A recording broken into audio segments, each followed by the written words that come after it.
তো শীতকাল কার কার খুব প্রিয় অবশ্যই কমেন্টে জানিও। আমার তো ভীষণ প্রিয় এই উইন্টার সিজন।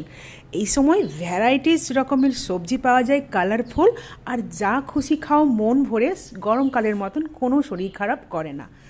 আর এই যে সকালবেলাটা আমার সবচেয়ে প্রিয় একটা কাজ, আমার এই পটেড প্ল্যান্টগুলোর সঙ্গে কিছুটা সময় কাটানো, গাছে জল দিয়ে আমার সকালটা শুরু হয়। আর জানো তো, তুমি এই গাছপালাদের যত যত্ন করবে, যতই ভালোবাসবে, গাছপালা তোমাকে তার দ্বিগুণ ভালোবাসাতে ভরিয়ে দেবে, এটার কোনো কিন্তু বিকল্প নেই।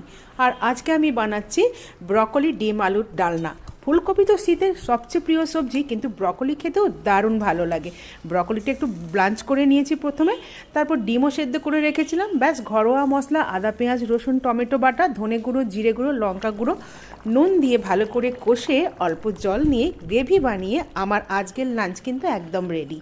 আর সঙ্গে আছে স্যালাড। তোমাদের লাঞ্চও কি রেডি? চলো টাটা।